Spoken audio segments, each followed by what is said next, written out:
1000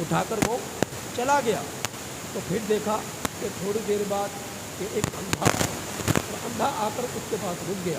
حضرت موسیٰ علیہ السلام یہ سارا منظر دیکھ رہے تو پھر کیا دیکھا، جب اس شخص نے سلام پھیرا، سلام پھیرنے کے بعد دیکھا کہ اس کے پاس تھیلی نہیں ہے۔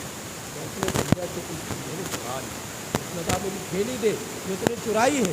تو کہنے لگا کہ میں تو جانتا ہے میں اندھا ہوں، میں تو دیکھ ہی نہیں سکتا، مجھے کیا معلوم تیری تھیلی کہاں ہے، تو کیسے چرا سکتا تھا، میں تو اندھا ہوں۔ کہ نہیں تو نہیں چرائی ہے، دے میری تھیلی ورنہ تجھے قتل کر دوں گا، تجھے قتل کر دوں گا۔ میرے پاس یہ ہوتی تو وہ دیتا۔ اس نے کیا اس کو قتل کر دیا، اندھے کو مار دیا، اندھے کو مار دیا۔ حضرت موسیٰ علیہ السلام یہ سارا منظر دیکھ رہے فرمایا کہ اے اللہ یہ کیسا انصاف ہے۔ اللہ رب العزت نے فرمایا کہ یہ انصاف ایسا ہے کہ جو بچہ آیا تھا اس کا باپ اس شخص کے ہاں ملازمت نوکری کرتا ہے، لیکن اس نے اس کی اجرت نہیں دی اور وہ اسی حال میں مر گیا۔ تو اس کا جو حق بنتا تھا وہ اپنا حق لے کر چلا گیا۔ فرمایا کہ اس اندھے کا کیا معاملہ ہے؟ فرمایا کہ اندھے کا معاملہ یہ ہے کہ اس اندھے نے اس نماز پڑھنے والے کے والد کو قتل کیا تھا۔ اس اندھے نے اس نماز پڑھنے والے کے والد کو قتل کیا تھا، تو آج اس نمازی نے اس کے اندھے کو قتل کر دیا تو قصاص برابر ہو گیا، باپ کا انتقام لے لیا۔ تو میں اس طرح انصاف کرتا ہوں۔ ایک شخص تھا، اس نے سمندر سے ایک مچھلی کو پکڑا اور مچھلی پکڑ کر جا رہا، اب غریب تھا، کھانے کے لیے مچھلی کافی دنوں بعد ہاتھ آئی اور اسے لے کر وہ جا رہا ہے۔ دیکھے کہ ایک پولیس والا آیا، یعنی اس زمانے کا جو څوکیدار تھا، جو سرکاری ملازم تھا، وہ آیا اس کے پاس، اس وقت کا ہتھیار تھا۔ اس نے کہا کہ یہ مچھلی مجھے دے دو۔ اسے دیکھا تو کہا مچھلی مجھے دے دو۔ اس نے کہا کہ بھائی میں کیسے دے سکتا ہوں، میں اپنے بچوں کے لیے لے کر جا رہا ہوں، اگر لینا چاہتے ہو تو کچھ قیمت دے دو، نہیں چاہتے ہو تو کچھ اس کی قیمت دے دو تاکہ میں اس قیمت کے بدلے میں کچھ اور خرید لوں گا، لیکن آپ ایسا نہ کریں، بغیر قیمت کے لیے نہیں دے سکتے۔ اس نے دھمکی دی اور مچھلی اس سے چھین کر لے جا کر اپنی بیوی کو دے دی۔ وہ مچھلی لے جا کر اپنی بیوی کو دے دی کہ پکاؤ۔ بیوی نے بنایا، اسے پکایا، اسے گوشت کیا اور لا کر پھر خامن کے سامنے پیش کر دیا۔ جب وہ کھانے لگا، اسے توڑنے لگا، اللہ نے اس میں طاقت دے دی، اس میں جان دے دی، اس میں روح پھونک دی۔ اب کیا ہوا، اس مچھلی نے اسے کاٹ لی۔ مچھلی نے جب اسے کاٹ لیا تو اس کے ہاتھ گلنا شروع ہو گیا ڈاکٹروں کے پاس۔ انہوں نے کہا اس کو جو ہے گھٹنوں سے کاٹنا، ورنہ زہر اوپر تک پھیل جائے، گھٹنوں تک کاٹ ڈالا گیا۔ پھر دیکھا کہ وہ زہر اور اوپر پھر بھی پھیل گیا۔ اس نے کہا کونیوں تک کاٹ ڈالا، کونیوں تک کاٹ دیا گیا، اس آگے شانوں تک کاٹ ڈالا، شانوں تک کاٹ دے گا۔ وہ بڑا پریشان، کیا ہو؟ اب اس کی نظر کسی اللہ والے پر پڑی تو اس نے کہا کہ کیا معاملہ ہوا؟ تو اس نے کہا کہ میں کیا کروں، بیماری ایسی ہے کہ ختم ہونے کا نام نہیں لے رہی اور جسم گل رہا ہے، سڑ رہا ہے اور ختم نہیں ہو رہا۔ اس نے کہا کہ پھر انہیں کسی کا حق تو نہیں کھایا؟ کہ ہاں، ایک غریب شخص تھا، اس کی مچھلی میں لے کر اپنے گھر میں لے کر آیا تھا اور اس مچھلی کو میں نے کھایا تو اس نے مجھے ڈس دیا۔ جب تک اس غریب کا تو حق ادا نہیں کرے گا اس وقت تک تیرا جسم جو گلتا رہے گا، یہ سڑتا رہے گا۔ اور پھر ایسا ہوا، اس کو فوراً اس کا ذہن گیا اور اس نے اس سے جا کر معافی مانگی اور اس کی قیمت ادا کی اور مچھلی بھی واپس کی۔ اللہ رب العزت اس طرح حق والے کو حق دلاتے ہیں، اور جس کے ساتھ ظلم ہوتا ہے اللہ ظالم کو پھر معاف پکڑتے ہیں، گرفت کرتے ہیں۔ تو اللہ کے رب العزت کے ساتھ ظلم یہ ہے کہ اللہ کی عبادت میں کسی کو شریک ٹھہرایا جائے۔ بندوں کے ساتھ ظلم یہ ہے کسی بندے کا حق کھایا جائے۔ بندے کا ساتھ ظلم یہ ہے کہ کسی بندے کو قتل کیا جائے، اس کا حق کھایا جائے، اس کا مال چرایا جائے۔ تو زندگی اس طرح گزارو کہ تم سے نہ تمہارے رب کا حق ضائع ہو، نہ تم سے تمہارے اللہ کے مخلوق کا حق ضائع ہو، اور اللہ کے مخلوق میں انصاف ہو، نا انصافی نہ ہو، اللہ کی مخلوق میں انصاف ہو۔ اگر تم ایسا نہیں کرو گے تو اللہ رب العزت دیکھ رہا ہے، اللہ بصیر بما تعملون، جو کچھ تم کرتے ہو وہ دیکھتا ہے، اور تم اپنے رب سے چھپ نہیں سکتے، بھاگ نہیں سکتے۔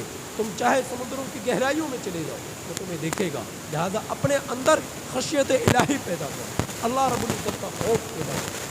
نماز پڑھنی ہے اس میں خوف ہو، زکوٰۃ ادا کرنی اس میں خوف ہو، روزے رکھنے اس میں خوف ہو، اذکار کرنے اس میں خوف ہو، تجارت کرنی اس میں خوف ہو۔ جب تک آپ کے دل میں اللہ رب العزت کا ڈر نہیں آئے گا نا، کسی گناہ سے آپ نہیں، کسی گناہ سے بچنا آپ کے لیے ناممکن ہے۔ خوف الہی وہ چیز ہے جو انسان کو کوئی دیکھے یا نہ دیکھے تنہائی میں بھی گناہ کرنے سے روکتی ہے۔ اگر جب اللہ کا خوف کسی کے دل میں نہ رہے تو پھر انسان بڑا سے بڑا فرعون بن جاتا ہے، بڑا سے بڑا قارون بن جاتا ہے، بڑا سے بڑا شداد بن جاتا ہے، حامان بن جاتا ہے، کیونکہ اس کے اندر اللہ رب العزت کا خوف نہیں ہے۔ تو موت سے پہلے جب تک صحت ملی ہے، طاقت ملی ہے، جوانی ملی ہے، اللہ رب العزت سے ڈرتے رہنا چاہیے۔ اللہ پاک سے دعا ہے کہ اللہ تعالیٰ عمل کی توفیق نصیب فرمائے۔